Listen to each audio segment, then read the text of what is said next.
Olá, crianças! Tudo bem com vocês? Está começando mais um vídeo encontro de hoje com o nosso tema todinho voltado sobre a missa. Hoje vamos aprender todos os significados de cada rito que acontece durante a missa. Beleza? Vamos começar!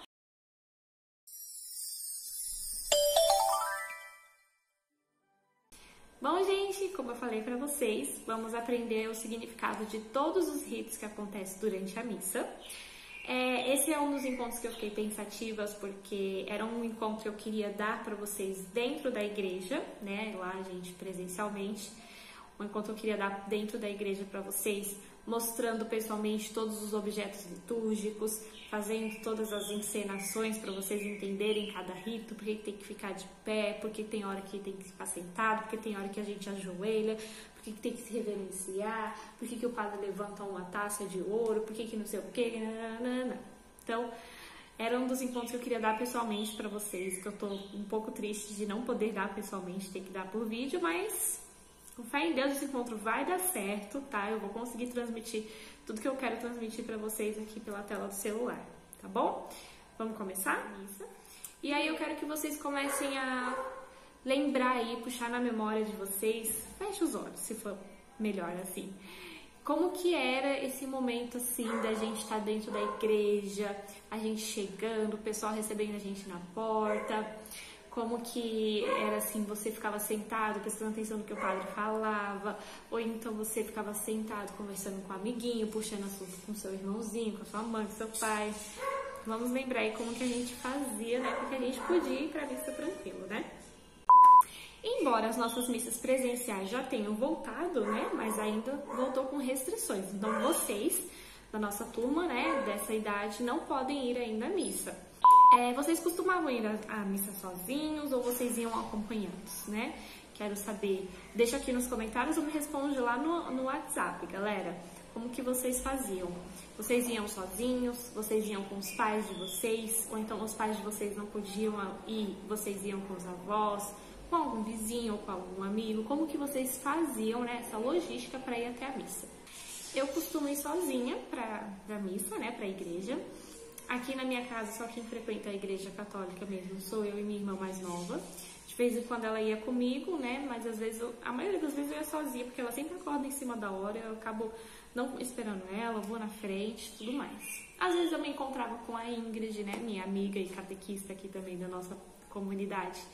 Encontrava com ela no meio do caminho, ia junto com a Ingrid, com a Maria. E por que a gente tem que ir pra missa, né?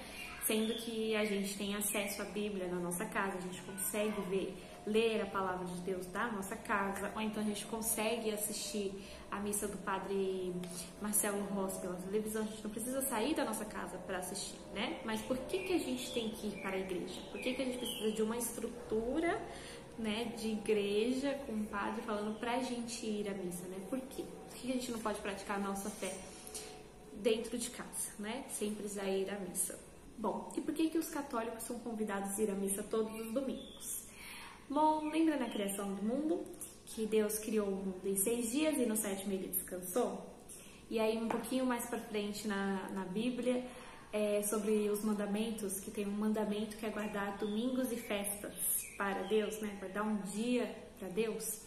Então, esse dia é o domingo, que é o domingo que a gente vai pra missa. A gente trabalha a semana toda, a gente dedica a semana toda da nossa vida para outros assuntos e a gente tem que tirar um dia para dedicar somente a Deus. Então, um dos motivos pra gente ter que ir à missa é a gente separar esse tempo pra gente ficar ali focada, recebendo a palavra de Deus, refletindo sobre a nossa vida, refletindo sobre o amor dele, sobre as coisas boas que Deus dá pra nós.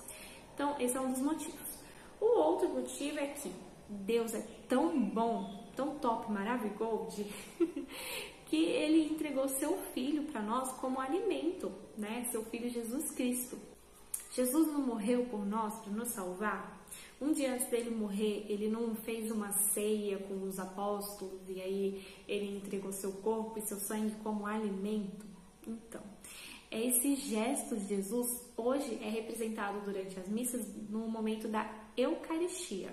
Então, a A gente vai à missa para receber esse gesto de amor que Jesus e Deus deixou pra gente. Então, a gente vai alimentar a nossa fé com esse alimento de Deus, com o corpo e o sangue de Jesus Cristo. Então, é um alimento para a gente ter fé, ter ânimo, reacender aquele desejo de viver. E aí tem muitos católicos que às vezes não compreendem o significado de ir à missa, a importância de ir à missa e acaba deixando de ir, né? E aí é assim.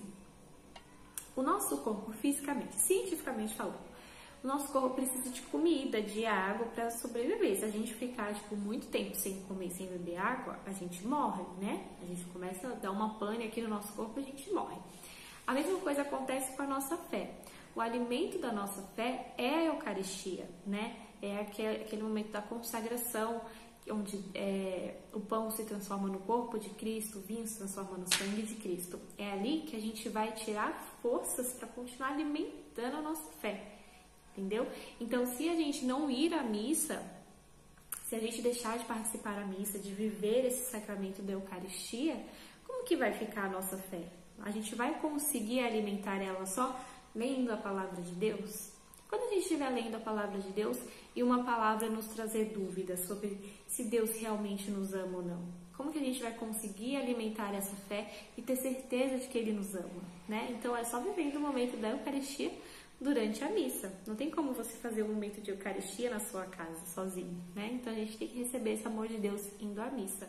E aí a missa é pra gente não deixar passar o sacrifício que Jesus fez pela gente, né? Pra gente celebrar esse sacrifício, agradecer por tudo isso. Na verdade, assim, resumidamente, a missa é pra gente agradecer a vida e todo o amor que Deus nos tem. Eu vou explicar pra vocês cada significado de cada ritual que tem durante a missa. E aí vocês vão ver que cada significado é isso, é agradecer a vida, é celebrar o amor que Deus tem com a gente, relembrar o sacrifício que Jesus fez por nós, porque se não fosse por Ele, às vezes a gente esquece. Se não fosse por esse sacrifício da morte, do sofrimento de Jesus Cristo, ninguém nesse mundo estaria vivinho aqui para contar essa história e fazer missas, né? Celebrar cultos religiosos. Então, vamos ao significado de cada rito, de cada momentinho, cada passo que a gente dá durante a missa, tá? Vocês vão ver tudo o que significa, e eu tenho certeza que a próxima missa que vocês forem ou assistir, vocês vão assistir a missa de uma forma diferente, com um coração totalmente diferente, com mentalidade, vocês vão viver mais esse momento. Quando a gente chega na igreja, né, lembrando que a gente tem que chegar na igreja um pouquinho antes do horário que a missa começa. Por exemplo, aqui na nossa paróquia, na nossa comunidade, a missa começa às 9 horas da manhã. Então é sempre bom a gente chegar uns 10 minutinhos antes, né, pra gente chegar com calma, sentar na correria, né. E aí, se vocês chegaram cedo em alguma missa, vocês vão saber do que eu tô falando. Tem muitas pessoas que chegam na porta da igreja e se agacha e faz o sinal da cruz. Ou então, se reverencia, faz o sinal da cruz, né? O que isso significa? Vamos lá. A igreja é a casa do nosso Pai, né? A casa de Deus. Quando a gente chega na casa das pessoas, a gente não chega entrando, sentando e pronto, como se o dono da casa não existisse, né? A gente chega falando: oi, fulano, cheguei, tudo bom? Posso entrar? Então, quando você chega na missa, que você vê as pessoas reverenciando, fazendo o sinal da cruz, é mais ou menos isso, falando: oi, Senhor, bom dia, estou aqui, vim celebrar minha vida, vim escutar sua palavra, né? Uma referência dizendo que: oi, Deus, cheguei. E aí, nesse momento, você vai se preparando, você entra, escolhe seu lugar, vai silenciando seu coração, sua mente, vai começando a preparar para receber a palavra de Deus, começando a abrir o seu coração para receber a palavra de Deus, entender o que Deus tem para falar com você naquele momento, tá? Algumas pessoas fazem algumas orações, outras pessoas ficam somente em silêncio, preparando a mente e o coração. E aí a missa não deixa também de ser um reencontro de amigos. A gente faz muitas amizades na igreja, né? Então, quando a gente vai para a igreja, a gente está reencontrando os nossos amigos. E aí tem a parte lá, a procissão de entrada dos padres, do padre, no caso é um por missa, é a procissão de entrada do padre, junto com os ministros, os leitores, né? E aí tem aquele canto alegre, todo mundo batendo palma, cantando, hilari, lariê. Todos reunidos na casa de Deus, com cantos de alegria e grande louvor, vamos celebrar os feitos do Senhor e sua bondade que nunca tem fim. Todos reunidos na casa de Deus, com cantos de... Então é um momento da gente ficar alegre, porque a gente está reencontrando os nossos amigos, porque a gente vai viver aquele momento, né? Então é um momento de ficarmos alegres, porque estamos nos reunindo como irmãos na casa do nosso Pai, do nosso Deus. E aí fez a procissão, terminou o canto, o padre lá no altar dá bom dia a todos, bom dia irmãos e irmãs. Estamos reunidos em nome do Pai, do Filho e do Espírito Santo. Amém, né? Então, ele recebe aquelas pessoas na igreja de Deus em nome do Pai, do Filho e do Espírito Santo. Olha que lindo! Bom, tivemos o canto de entrada, agora vamos para a parte onde a gente começa a entrar nos ritos da missa, e aí a gente vai começando a se preparar até o momento principal, que é o momento da Eucaristia. Depois do canto de entrada, do padre fazer a saudação, cumprimentar todo mundo, temos o ato penitencial, onde a gente começa a pedir perdão pelas nossas falhas da semana, né? A gente fazer aquele momento de reflexão e olhar para dentro e ver onde a gente falhou durante aquela semana, né? Quais foram os nossos erros, onde a gente esqueceu de colocar Deus à frente de tudo. E aí a gente começa a pedir perdão, limpar o nosso coração, mas no finalzinho da missa a gente recebeu a Eucaristia. Mas para que possamos assim viver essa unidade, essa presença cada vez mais eficaz em nossas vidas, possamos nesse momento reconhecer nossas faltas, nossos pecados, nossos males, e com muito fervor e tremor no coração, peçamos perdão. Depois da gente pedir o nosso perdão no ato penitencial, vem o momento do hino de louvor, onde a gente canta um Glória a Deus nas alturas, Pai na terra, vamos por Ele amado. Eu amo isso. Aí a gente já está em condição, depois de ter pedido perdão, a gente já está em condição de glorificar a Deus. Então a gente canta todo mundo alegre, feliz, bracinho pra cá, bracinho pra lá, batendo palma e tudo mais. Bom, depois de glorificarmos o Senhor, vem o rito da palavra, onde a gente começa a escutar Deus falando com a gente, né? O rito da palavra são as leituras. Os leitores fazem a primeira leitura, o salmo, né? O cantor canta o salmo e depois tem a segunda leitura, né? Essas leituras são leituras de contextualização para o evangelho que vai vir, para o evangelho que o padre vai ler. Leitura da profecia de Ezequiel. Assim diz o Senhor: Não fecheis o coração, ouvi hoje a voz de Deus. Leitura da carta de São Paulo aos Romanos. Irmãos, não E aí faz as leituras, o padre complementa com o evangelho, e aí depois que ele lê o evangelho, ele começa a explicar, né, o que Deus falou na primeira leitura, o que Deus falou no salmo, o que Deus falou na segunda leitura, e o que Deus falou no evangelho. E aí durante a homilia, quando o padre começa a explicar as leituras, que Deus fala com a gente. Então por isso que lá no comecinho a gente tem que estar com o coração bem preparado para a gente escutar essa palavra e receber com fé. O Senhor esteja convosco. Ele está no meio de nós. Proclamação do Evangelho de Jesus Cristo segundo Mateus. O Salmo 94. O Salmo nós cantamos hoje.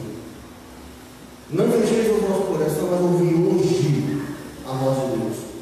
E aí a gente sintetiza tudo isso, todas essas leituras que foram feitas, toda essa palavra que a gente ouviu, professando a nossa fé com creio em Deus Pai, aquela oração. Creio em Deus Pai, Todo-Poderoso, Criador do céu e da terra. Inclusive, tem vídeo aqui no canal falando sobre o creio, hein, gente? Sobre a oração do creio. Depois vocês vão dar uma olhadinha. Vou deixar em algum lugar aqui em cima, não sei se é aqui ou se é aqui, que vai aparecer a sugestão do vídeo do creio pra vocês, tá bom? Enfim, então depois da gente fazer essa leitura, escutar a palavra de Deus, a gente confirma tudo aquilo que a gente escutou, professando a nossa fé, falando tudo que a gente crê, né? Então depois vocês dão uma olhadinha no vídeo, que eu vou deixar em algum lugar aqui, que aí tá explicando a oração do creio, tá bom? Bom, depois do creio, da oração do creio, tem a oração dos fiéis, onde mais uma vez a gente vai falar com Deus, né? Onde a gente começa a fazer as nossas preces. Às vezes já tem algumas preces já estabelecidas que os leitores leem pra gente, mas aí enquanto isso a gente pode fazer essa prece, mas também a gente, enquanto o leitor tá lá lendo as preces da igreja, a gente pode fazer as nossas próprias preces pessoais, íntimas, né, por pensamento, orando por pensamento. Bom, depois de tudo isso, tem a hora do ofertório, onde o pessoalzinho, a equipe da igreja, vai lá pra frente com um cestinho na mão para recolher a oferta das pessoas. Eis o que eu venho te dar, eis o que eu ponho no altar. Toma, Senhor, que ele é teu, meu coração não é meu. E aí, engana-se quem pensa que o ofertório é só um momento para dar dinheiro para a igreja. Não, gente. Você pode sim dar dinheiro. A gente agradece imensamente a sua contribuição financeira, né? Porque isso acaba realmente ajudando com as despesas da igreja. Mas você também pode participar do ofertório ofertando outra coisa que não seja dinheiro, né? Além do dinheiro de alimento, você pode ofertar a Deus. No momento do ofertório, você pode ficar em silêncio e ofertar a Deus a sua vida. Ofertar a Deus um projeto pessoal que você tem. Ofertar a Deus alguma coisa que você acabou de conquistar, entendeu? Então, o momento do ofertório não é só para você ir lá e dar dinheiro, né? Banalizando assim. É para você ofertar tudo que você tem para Deus, né? E aí, depois que passou esse tempo do ofertório, o padre, ele oferece tudo isso que recolheu, oferece a Deus tudo que foi colocado no altar, todas as suas orações, a sua doação de alimento, a sua doação financeira. Então ele oferece a Deus tudo isso. E aí chegou o momento mais importante da missa, que é o momento da oração eucarística, onde a gente vai começar a preparar esse momento de comunhão e de Eucaristia, tá? É nessa oração eucarística que o pão e o vinho são transformados no corpo e no sangue de Jesus Cristo. É nesse momento que tudo que vimos e ouvimos é transformado, né, na Santa Eucaristia, onde a gente recorda o momento que Cristo deu a sua vida por nós e tem ciência de que Ele está presente ali no altar. Nesse momento da oração da Eucaristia, quando o padre está preparando lá a hóstia, o vinho, a gente tem certeza absoluta que Deus está ali no altar. A gente não consegue ver Ele e tocar como se fosse uma pessoa de carne e osso, mas a gente sabe que Ele está ali pela nossa fé. E aí, aquela pequena oraçãozinha que o padre fala, por Cristo, com Cristo e em Cristo, resume este ato de fé. Quando a igreja responde o amém, quer dizer que a gente aceita tudo que foi feito até agora, né? Com amor e gratidão. A gente aceita que aquela hóstia, aquele vinho é o corpo e o sangue de Cristo Jesus e que aquilo é o sacrifício que Jesus fez pra gente no dia da sua morte. E aí, depois da oração eucarística, a gente tem a oração do Pai Nosso, que é a oração que Deus nos ensinou e é a mais completa de todas as orações, né? Onde a gente se torna mais irmãos, porque a gente admite que Deus é nosso Pai, né? Pai nosso que estás no céu.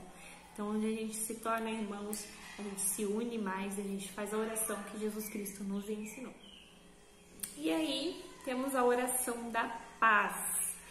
Teve um padre uma vez, eu não lembro qual foi que falava assim, você tem que dar paz para aquela pessoa que não te traz paz. Porque às vezes a gente tem alguns conflitinhos, né? Então a oração da paz, né, a igreja pede a paz do mundo, a paz dos seus fiéis. E aí no final o padre pede pra gente saudar uns aos outros com a paz de Cristo. E aí é aquele momento que a gente começa a andar pela igreja dando a paz de Cristo, amor de Maria pra todo mundo. E aí teve um padre, eu não lembro qual foi, acho que foi o padre Sidney, não lembro, que falava que a gente tinha que dar paz pra quem não nos trazia paz, que era essa pessoa que precisava de paz. Na verdade, não era essa pessoa, era a gente, né, que precisava de paz. Acho legal isso. E aí tem a oração do Cordeiro de Deus, né, que é aquela Cordeiro de Deus que tirais o pecado do mundo. A gente repete 3 vezes pra gente frisar bem que só Deus quem perdoa os pecados e mais ninguém. E o quanto a gente precisa do perdão de Deus. Então a gente repete 3 vezes. Cordeiro de Deus, que tirais o pecado do mundo. A gente repete 3 vezes pra gente frisar isso, que só Deus tira os pecados e que a gente precisa de perdão. E aí chegou o momento da comunhão, onde a gente faz a fila para receber o corpo de Cristo. E aí é nesse momento que a gente fica íntimo, assim, ó, carne e unha com Jesus Cristo. A gente recebe a comunhão, a gente tem aquele momento íntimo de falar com Deus, de agradecer, de pedir, de falar só oi, tudo bem, tô aqui. Nossa, é o momento mais íntimo que a gente tem, de contar nossos segredos para Deus, contar tudo que tá nos afligindo, tudo que nos traz medo. Esse é o melhor momento da missa. Sério, eu amo. E aí, fala momento de comunhão, porque é um momento de união. Você se une com Deus e também você se une com o seu próximo. Você tem que levar aquele amor que você recebeu na comunhão, você tem que levar para sua casa. Você tem que transmitir a sua fé, essa comunhão, para sua família, para os seus vizinhos, para os seus amigos. Você tem que transmitir esse amor de Deus para quem você encontrar na igreja, para quem você encontrar na rua depois que você sair da igreja. E aí chegou o momento final da missa, que a gente já tá cheio da graça de Deus, a gente tá tipo, nossa, felizão. E aí o padre diz: vamos em paz e que o Senhor nos acompanhe. E aí a gente recebe a bênção, né, em nome da Santíssima Trindade, e a gente vai para casa com aquela bênção, com forças para seguir durante a semana. O Senhor esteja convosco. Ele está no meio de nós. Desça sobre nós as bênçãos de Deus, Pai, e Filho e Espírito Santo. Amém. Glorificai o Senhor com vossa vida. Sejam vigilantes, apoiadores, sejam fiéis desse pastoreio que Deus nos concede, a vida da comunidade dos filhos de Deus. Vamos em paz, o Senhor nos acompanha. Graças a Deus. E aí, mais uma vez, a missa não acaba naquele momento que a gente fala, graças a Deus. Vocês lembram o momento, né? A missa não acaba aí. A missa, ela dura toda a semana até o próximo domingo, né? A gente tem que levar essa comunhão que a gente recebeu, esse amor de Cristo, para fora da igreja. A gente tem que ser cristãos e transmitir esse amor de Deus para fora da igreja, ok? Então, esse foi um resuminho de cada rito que acontece na igreja. Para o vídeo não ficar muito longo, eu vou dividir ele em 2 partes. Então, semana que vem a gente vai falar sobre os símbolos litúrgicos, o que significa cada objeto que está dentro da igreja, tá bom? Então, por hoje é só. Eu espero que vocês tenham gostado e espero que a próxima missa que vocês forem ou assistir, né, nesse caso de pandemia, vocês já relembrem todos esses momentos e reflitam e assistam a missa com outros olhos, de uma maneira diferente, ok? Um beijo e fiquem com Deus!